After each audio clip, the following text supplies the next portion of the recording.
Okay, I appreciate you guys being here, and you guys online. I appreciate you being here as well. We're going to be a little bit smaller tonight because we had to postpone Easter egg hunt, so a lot of folks are out there with the kids. I don't know why they'd rather be running around out there with kids than in here listening to us, but that's for them. But so here's what I'd like to do. I don't want to continue to bore everybody with Leviticus. I know it can get a little bit boring sometimes. We got 4 chapters left, so what I'd like to do is try to go through chapter 24 and 25 tonight, just as brief as I can, and then next week do chapter 26, 27, and we'll be done. And then we're going to move into a New Testament thing, and I think maybe the first, after we through Leviticus, I think we'll do some parables. And we'll just talk about 5 or 6 of different parables and break them down, look at them, and see what Jesus is trying to say. And then after that, we'll go into something else. So that's kind of the plan of where we're going. So if you want to look in chapter 24, chapter 24 25, they're kind of connected a little bit. And it's kind of the same principle for me and you. The Israelites were instructed by God to observe certain feast days, certain times, but they're not just supposed to offer themselves at certain times of the year. They're supposed to do it all the time. It's a continual requirement that they're supposed to turn over to the Lord, give their life to the Lord on a daily basis. So chapter 24 and 25 are kind of talking about that. And it's really going to talk about, in chapter 24, some things that the priest does in the tabernacle that kind of show their allegiance to the Lord. And then chapter 25, God is going to tell them that not only are they supposed to sanctify themselves, but they're supposed to do the land too. So we'll try to tackle both of them. If you look at chapter 24, verses 1 through 4, the Lord spoke to Moses, saying, "Command the sons of Israel that they bring to you clear oil from beaten olives for the light, to make a lamp burn continually. Outside the veil of testimony in the tent of meeting, Aaron shall keep it in order from evening to morning before the Lord continually. It shall be a perpetual statute throughout your generation.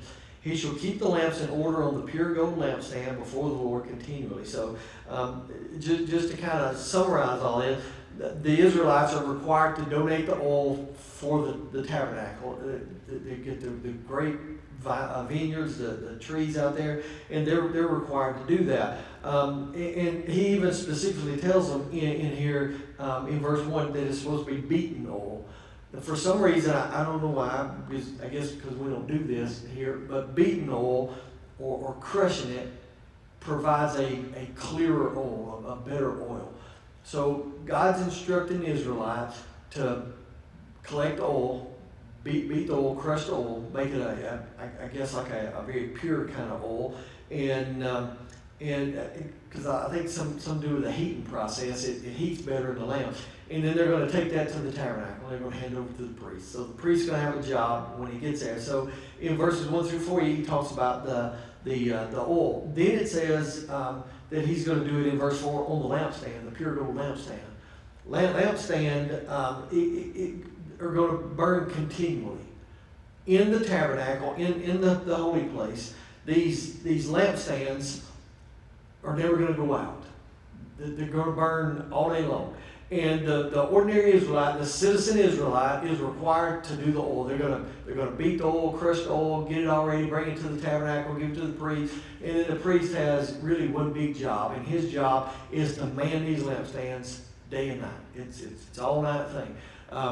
That's why I've said before, if you look at the tabernacle and the furnishings of the tabernacle, one of the things that the book of Hebrews draws a distinction in is that in this tabernacle there's no chairs, there's really no downtime, because the priest is always doing something. He's always, and pretty much a lot of it is this oil thing. He's always tending to the lamp. You can't let it go out.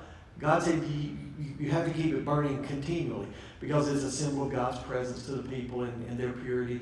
And so the priest's always doing something. He's cleaning altars or basins or fixing oil, or he's doing something. Hebrews makes a distinction in what Jesus did, because he made his sacrifice and then he went and sat down at the right hand of Jesus, which signifies for us there's no more work to be done. He's not continually taking care of lamps and making sacrifices and all that. He's done it. So verses 1 through 4 is about this lampstand and what's going on with the oil. They have to keep this thing burning. Verses 5 through 9 talks about an offering that the people are going to bring. Then you'll take fine flour. So the first thing is fine flour. It's the purest of flour. And he said you're going to bake 12 cakes with it. Why does he say 12 cakes? I think it's pretty obvious that 12 tribes of Israel, you're going to bake a cake for each of the 12 tribes. And he says you're going to do it with 2/10 of an ephah shall be in each cake. So he outlines that you're going to make this sacrifice, you're going to bring this sacrifice of fine flour. And I think the fine flour represents really the fruit of their labors. You know, it's what they produce, they've made it. And they're going to bake 12 of them and present it to the Lord as an offering. Josephus, the first century historian that's right about some of this stuff, he says that there was 2 stacks of 6. So they bring in these offerings to the Lord, give it to the priest, and then the priest sets on the table of showbread, and he'll set 2 stacks of 6 of these cakes that they bake, which symbolizes the Israelites' work, their labor, their efforts, and all those kind of things. So they're bringing that to the Lord. Now, I think that there's a New Testament kind of equivalent to that for ministers. And I want to read this to you in 2 Timothy, if I can find it here. I think this is kind of something that ministers should try to provide spiritually. In 2 Timothy chapter 4, verse 1, he says, I solemnly charge you in the presence of God and of Christ Jesus, who is to judge the living and the dead, and by his appearing in his kingdom. Then in verse 5, he said, but you be sober in all things, endure hardship, do the work of an evangelist, and fulfill your ministry. I think the kind of the New Testament equivalent to this, bringing that bread, is that Christians, or Christ ministers, which could be all of us, are really required to provide something new every day for the Lord. Do something fresh, do something new. Always be in service for Him. I think it's kind of a New Testament equivalent to it. So he says to bring the bread, make these cakes of fine flour and bring the bread. Then he says in verse 6, you shall set them in 2 rows, 6 to a row, with a pure gold table before the Lord. You shall put pure frankincense on each row, that it may be a memorial portion for the bread, even an offering by fire to the Lord. Every Sabbath day you shall set it in order before the Lord continually. It's an everlasting covenant for the sons of Israel. It shall be for Aaron and his sons. They shall eat it in a holy place, for it's most holy to him from the Lord's offering. By fire, his portion forever. So they are required to crush the oil, bring it to the temple or tabernacle. The priest is going to put it in the lamp. It's going to keep the lamp burning day and night, always working. Then they are required to bring these cakes of fine flour. They're going to put them on in 2 rows of 6, and 1 for each of the 12 tribes. And then they are required, it says, to mix in. And really the word that he uses is incense. He says frankincense. It could be other things. But he says, I want you to mix this into the cake when you're baking the cake. Anytime the word that's used here, it's most often translated incense. Anytime that's used in Scripture, it always refers to the prayers of saints. Anytime you read about incense going up to the Lord, or incense is a sweet smell to the Lord, it always refers to our prayers, saintly prayers. So the priests are going to stack these loaves out, which is kind of symbolic of the Israelites' efforts, their labor, and then they're mixed in with incense, which is symbolic of their prayers. It's their offering to the Lord. That's what they're required to do. Now, look at verse 10. Verse 10, for some reason, it just, you can't make a more dramatic shift than this. He's talking about going into the house of the Lord, bringing the oil, the priests doing their job. Then he's talking about baking the cakes, bringing them in. And then in verse 10, he shifts. Now he's going to tell us what happens to somebody who blasphemes. He goes from, here's your offering to the Lord, this is a great day, solemn, celebrate God, to what happens if somebody blasphemes. And he gives an example. And as a matter of fact, there are 4 times in the Old Testament, there's 4 times where Moses specifically asked God's advice on something. I mean, primarily God just says, here's what to do. But this is one of 4 times that Moses actually said, I need advice. I need something. I need to figure this out. So look at verse 10. Now the son of an Israelite woman, whose father was an Egyptian, went out among the sons of Israel, and the Israelite woman's son and a man of Israel struggled with each other in the camp. Well, they got a fight. The son of the Israelite woman blasphemed the name Yahweh and cursed. So they brought him to Moses. Moses, what do we do? Now his mother's name was Shelemith, and she was the daughter of Debri of the tribe of Dan. They put him in custody so that the command of the Lord might be made clear to them. In other words, this is the Hebrew way of saying Moses is asking God for advice. God, what do you want me to do? And this is a narrative section. Leviticus seems like it's full of rules. You got to do this, you got to live like this. But God strategically places them in Leviticus where the Israelites need them. Pretty much Leviticus is a narrative. It just tells a story. And then there's these legal sections slipped in. This is part of the narrative. Moses is telling us we're in the camp. There's a son of an Egyptian lady. He's not full-blooded to Hebrew. And then there's an Israelite. They get in a struggle. And then the guy blasphemes. He starts cursing at God, starts blaspheming, bring him to Moses, and Moses said, God, what am I supposed to do? What do you want me to do? Again, this is only the 4th time. This is one of 4 times Moses ever did that. This is the first. The second was in Numbers chapter 9. There was a man that had been defiled by contact with a corpse, and he couldn't celebrate Passover, and Moses asked God, what am I supposed to do? The third was in Numbers chapter 15. It involved a man who violated the Sabbath. He just didn't honor the Sabbath. He started working on the Sabbath. And so Moses asked God, what am I supposed to do with it? The 4th one was in Numbers 27, where this guy had 5 daughters, and there was an inheritance dispute. And Moses said, God, what am I supposed to do? I need some advice on this. So only 4 times that's recorded for us where Moses specifically asked God for help. Most of the time God just gave it. This is the first. And Moses said, what am I supposed to do? This guy has done this. Now, I believe this is in Scripture. God preserved this for us for a reason. I think it's in there for a purpose. Because, again, verse 12, they put him in custody so they could seek God's help. Verse 13, the Lord spoke to Moses, saying, bring the one who is cursed outside the camp, and let all who heard him lay their hands on his head. Then let all the congregation stone him.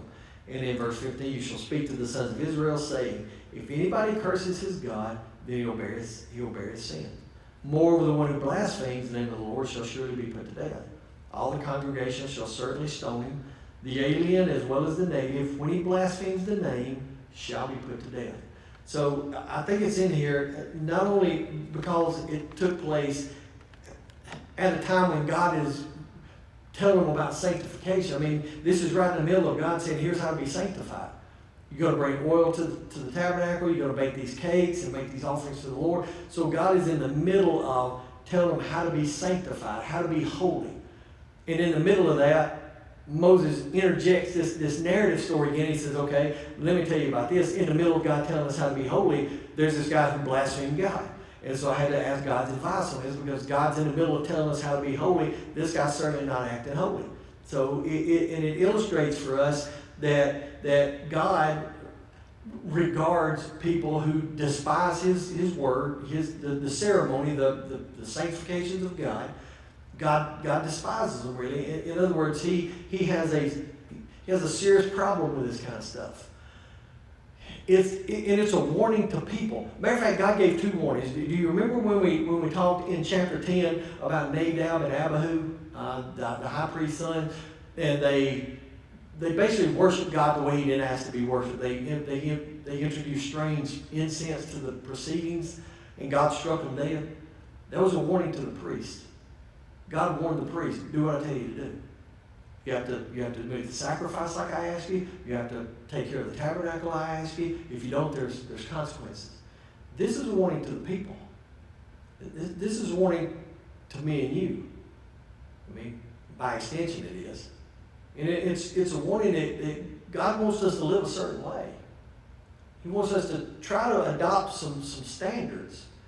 Look at verse 11. Look what it says.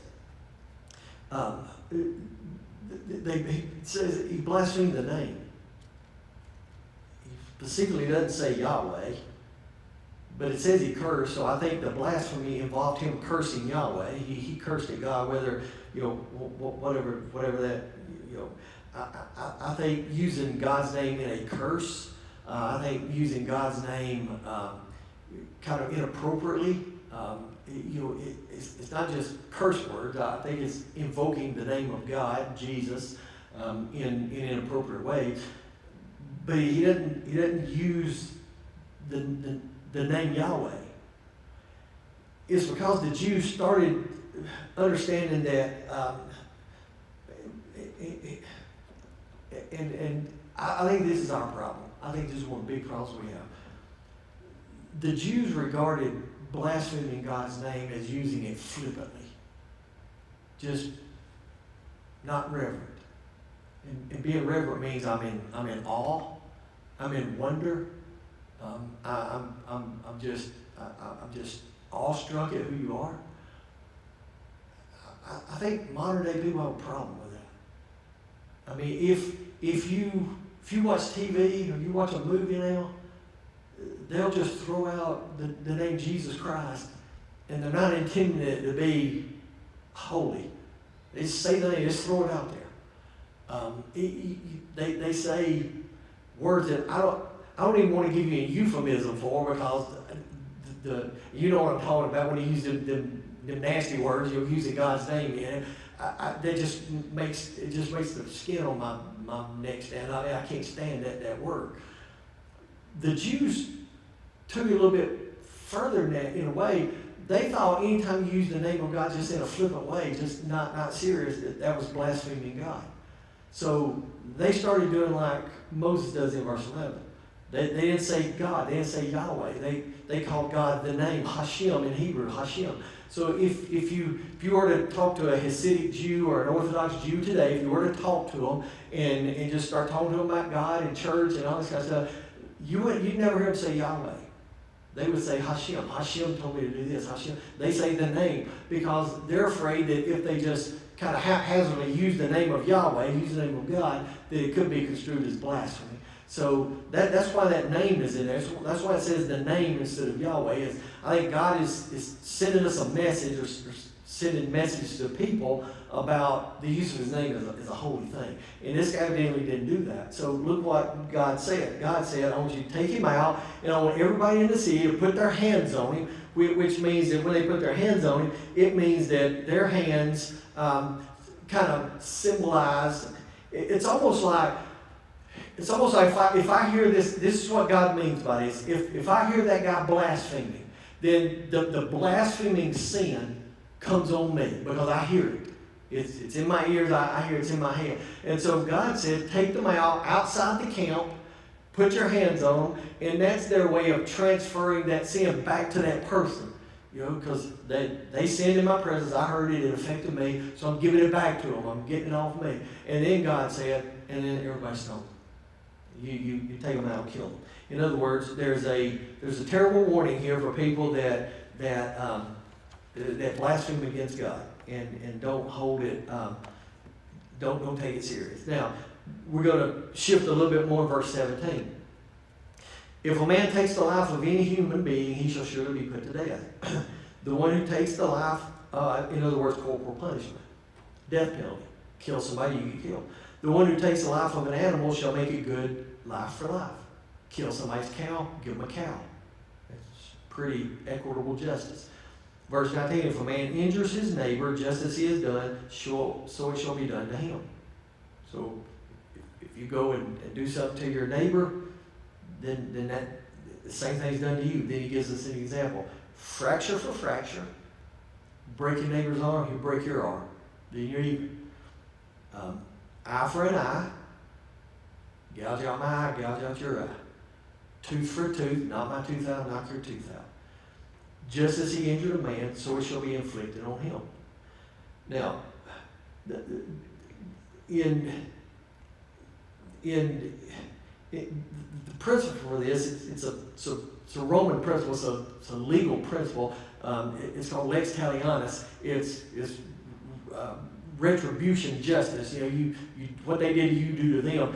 And for us, it sounds really barbaric. You break my arm, I break your arm. But I want to show you where, in God's system, it's actually very fair. It's actually a step up from the way it was.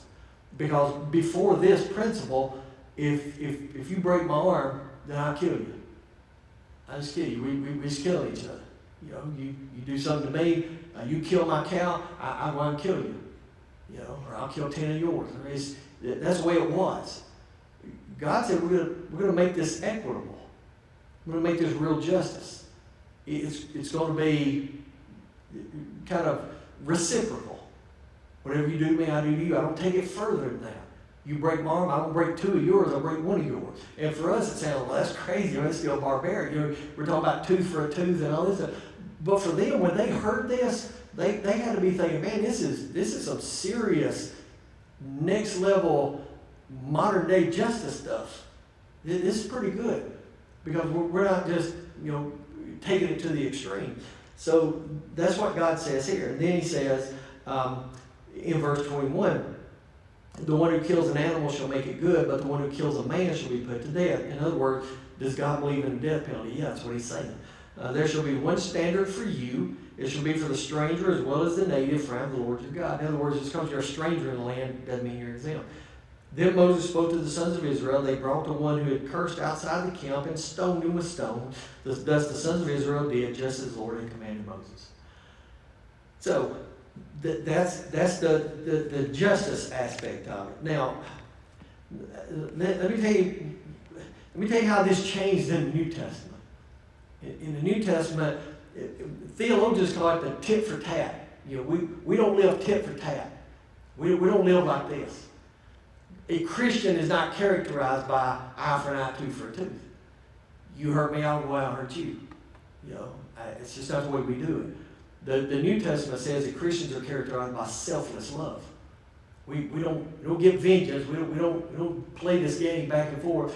We just, you hurt me, I forgive you, and we move on. I continue to love you as a neighbor, which is one of the parables we're going to talk about in a couple of weeks. So the standard for us is higher.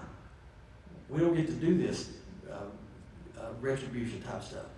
Now, if you look at chapter 25, he's going to talk about sabbatical years and jubilee years.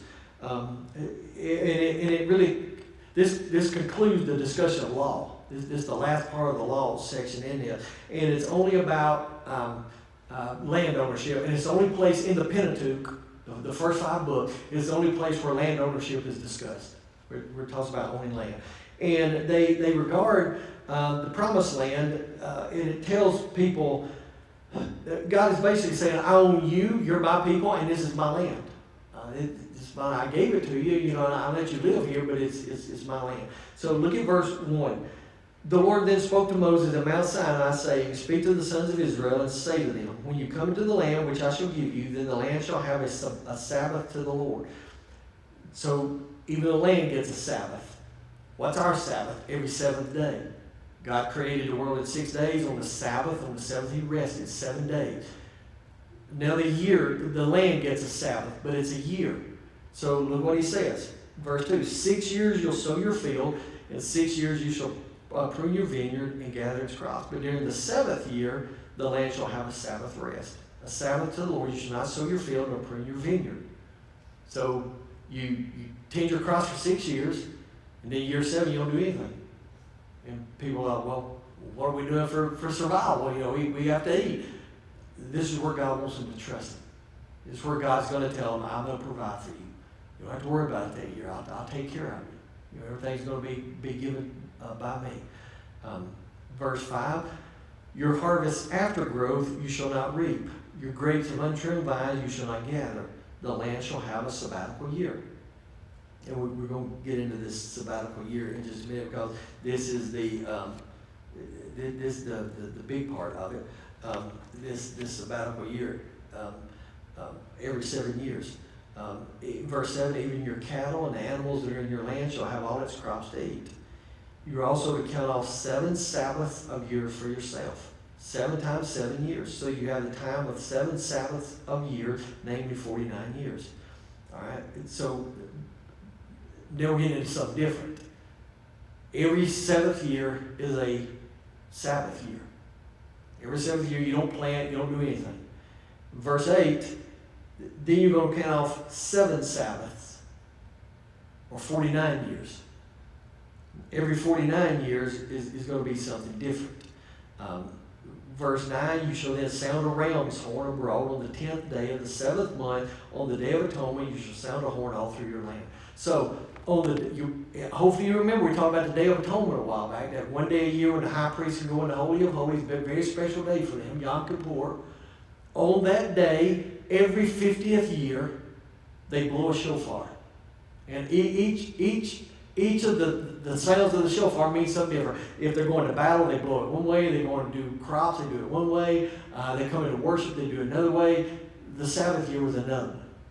So every 50 years, which means that most people celebrate it once, maybe. So every 50 years, the priest or whoever's going to blow the shofar blows the shofar a certain way that signals now starts the year of Jubilee. This is it's going to mark the 50th year. So 49 years you set aside, and on the 50th year, it's a whole year of Jubilee. It's a whole year. It's not just 1 week or 1 month or any of that stuff. It's every 50 years, but every 50 years something special is going to happen. The word Jubilee probably comes from a Hebrew word yabal, which means to harvest or bring forth, because God is going to do something to the people on that 50th year. Look at verse 11. Verse 11. You shall have the 50th year as a jubilee. You shall not sow nor reap its aftergrowth, nor gather in from its untrimmed vines. For it is a jubilee.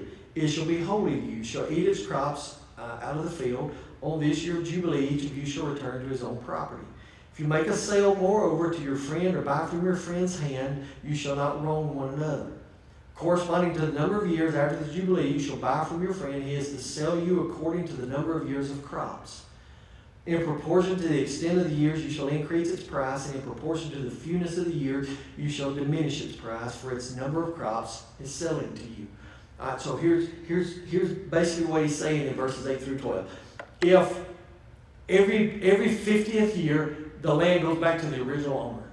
All right, so let's say I own 50 acres of land, and it produces grapes like crazy. I got a big grape harvest out there. It's rolling in grapes. We're in year 47. We got 3 more years till the Jubilee year. But you really want my land. Then what we do is, it's basically I'm renting you the land for 3 years. Because in 3 years it comes back to me anyway. You can't buy it forever, because in 3 years it's mine. And so what we do, what God is saying, because he's trying to tell them to don't cheat each other. Don't be corrupt. And so he's saying, figure out what the grape harvest would be in 3 years, what the person who wants to buy the land, what he can get out of it in 3 years, that's the purchase price of the land. No more, no less. You don't stick it to somebody. It's not like at Christmas where there's a toy that nobody can find, and somebody goes and buys them all up, sells them for 3 times the price. It's not like that. It's like if you want the land, then me and you negotiate. We determine how much the land is going to be worth until the next Jubilee year, and then you buy it. And you work the land. All the profits here, you do whatever. I get the money that you sold me or whatever, because it's a fair price. I get what I would have gotten from the crops. I'm not growing grapes anymore. You are. You're doing it. I'm just getting the money from it. But at the end of that Jubilee year, whether it's 10 years, 7 years, 3 years, whatever, then the land's mine anyway. You're off and I'm back. Now, if you want to buy it again, you can buy it again, and it'll last for another 50 years. You can have it for 50 years, but you got to pay me 50 years worth of crops. I got to make my money. I can't starve to death. So I get the money from it. So that's what he's talking about in verses 8 through 12. Or actually 8 through 15, 16. Verse 17 is the principle. So you shall not wrong one another. You don't want you to cheat. God doesn't want his people being crooks. He doesn't want us charging each other interest. He doesn't want us cheating each other in business. He wants us to have a little bit of integrity. So he says, you shall not wrong with everybody, you shall fear your God. Now fear doesn't mean I'm terrified he's going to kill me. It means that I have a reverence of him. It means I have a wonderment. He amazes me. I'm in awe of him. That's what that means. For I am the Lord your God. Now that's the first thing that happens in the year of Jubilee. Look at verse 20. But you say, what are we going to do, eat on the seventh year if we do not sow or gather our crops? Then I will so order my blessing for you in the sixth year, they will bring forth a crop for 3 years. God says, I'll provide. So God said, you can't do anything on the seventh year. But in the sixth year, I'll give you 3 years worth. And you'll be taken care of. In other words, what's the principle? Trust God. Trust him. That's what tithing is. People look at their budget now and say, I can't afford to do it. I can't do it. Well, God said, well, test me and see, because if you, and God's not saying if you tithe to a church that he's going to give you 3 times what you just gave to the church. He's just saying you're not going to go without needs. He'll take care of you. And God says, test me on this. It's kind of what he's telling them. Verse 23, the land, moreover, shall not be sold permanently, for the land is mine, for you are but aliens and sojourners with me. In other words, God is saying, again, this is my land. You just kind of rent it here. You just kind of, it's not really yours. If a fellow countryman of yours becomes so poor he has to sell part of his property, then his nearest kinsman is to come and buy back what his relatives have sold. Or in a case a man has no kinsman, but so recovers his means as to find sufficient for its redemption. Then you should calculate the year since its sale, refund the balance to the man to whom he sold it, and so also to return his property. All right, and this is another one of those things where God is telling them that there's going to be circumstances come up where somebody that's very poor has to sell their land. They don't want to, but they get in poverty and they have to sell it. That's what he's talking about here. In that case, God has called out a Goel. He's established for us what a Goel is, a kinsman redeemer.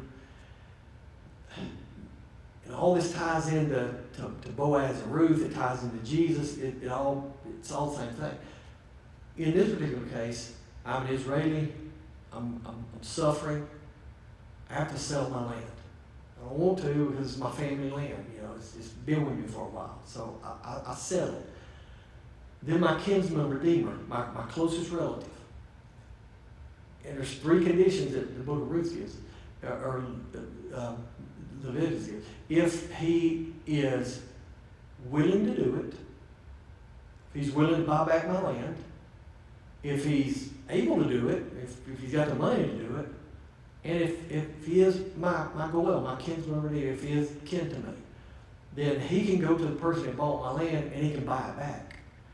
And then God even goes further and says, if that happens, he has to buy it back, then you guys calculate the difference and pay him back whatever money you owe him. If you bought it for this many years, but you only had it for this many or whatever, make it right. In other words, don't cheat each other. But it requires this kinsman redeemer to do it. Kinsman redeemers are also the ones in the Old Testament that are charged with if somebody kills somebody in my family, the kinsman redeemer of the family is the one that can go out and kill that person, take revenge. Nobody else does it, just that kinsman redeemer. Boaz fit that goal. Ruth and Naomi are there destitute, they don't have anything, and he's kin. That's number 1.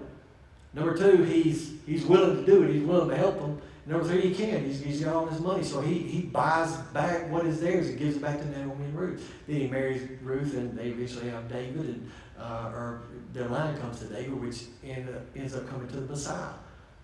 Jesus is ours. He's ours. He's our, we're brothers in Christ. He's the bridegroom. He redeemed us. He bought us back. He was willing to do it. He could afford to do it. He gave his own life. So he's our kinsman redeemer. This is the concept of it, though, when it comes to land. You have to sell your land, somebody can get it back for you. In other words, you don't lose it. Look at verse 35, because this is the next section.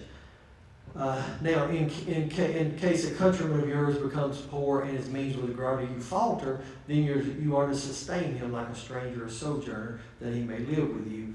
In other words, again, don't exploit each other. Specifically, let's read. Do not take usurious interest from him. Don't charge interest.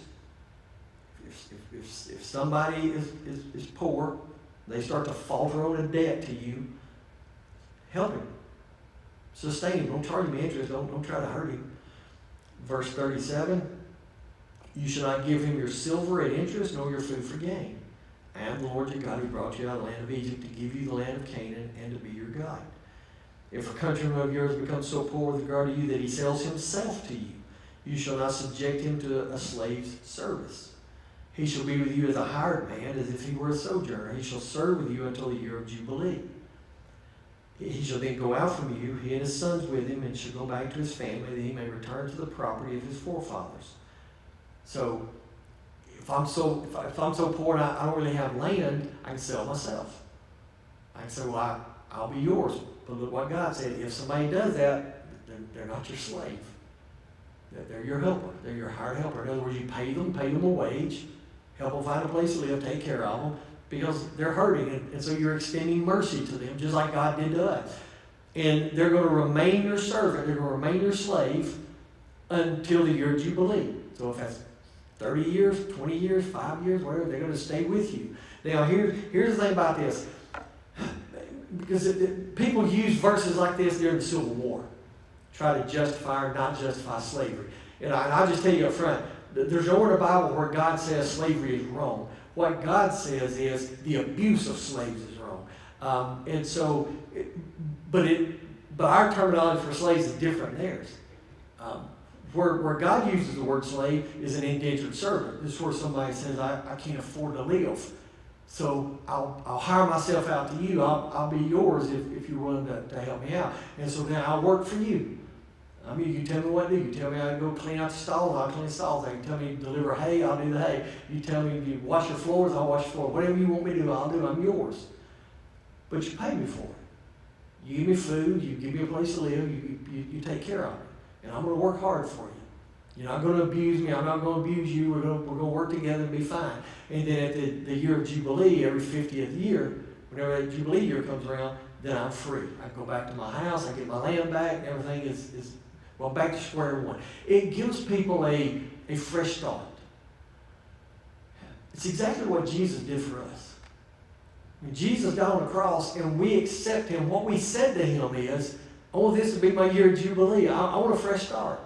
I got all this baggage behind me. I can't do it myself. I can't survive on my own anymore. I need you. So we give ourselves to him. That's why Paul said, I'm a doulos, or a bondservant, a slave of Christ.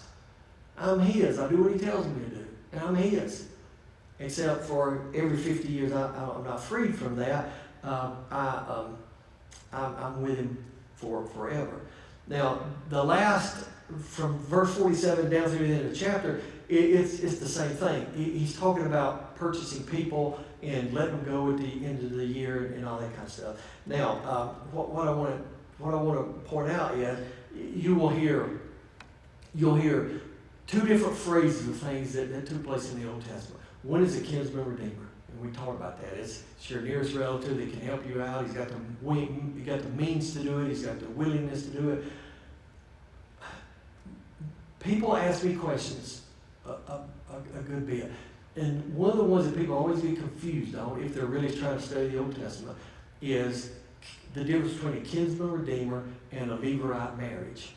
A kinsman redeemer is somebody that, it's a goel, it's somebody that can come and redeem you. Because they have the willingness to do it, they have the means to do it, they can do it. The law of Levirate marriage It's similar to that, but it requires, if there is a widow lady and she has no sons, and her husband's dead, they have no son, then the law requires his brother, if he's got multiple brothers, his oldest brother, requires his brother to marry her, have a kid, so that the family name can continue.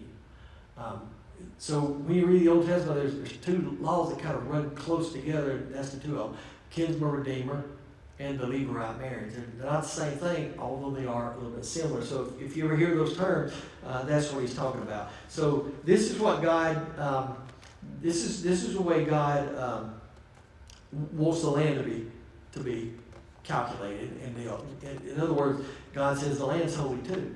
I want the land to have a rest, and I want the people to have a rest, and I want everything to honor God, and this is your part in it. And so Jubilee, well, and I'll tell you one last thing before we close. The only thing Jubilee didn't apply to was foreign slaves.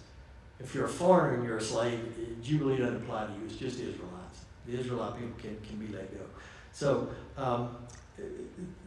this is chapter 24 and 25. Any questions about those? I'll try to be as brief and not as boring as it sometimes can be. Anybody? All right, we'll dismiss with our online folks. Thank y'all for being with us, and we hope that you will come see us again.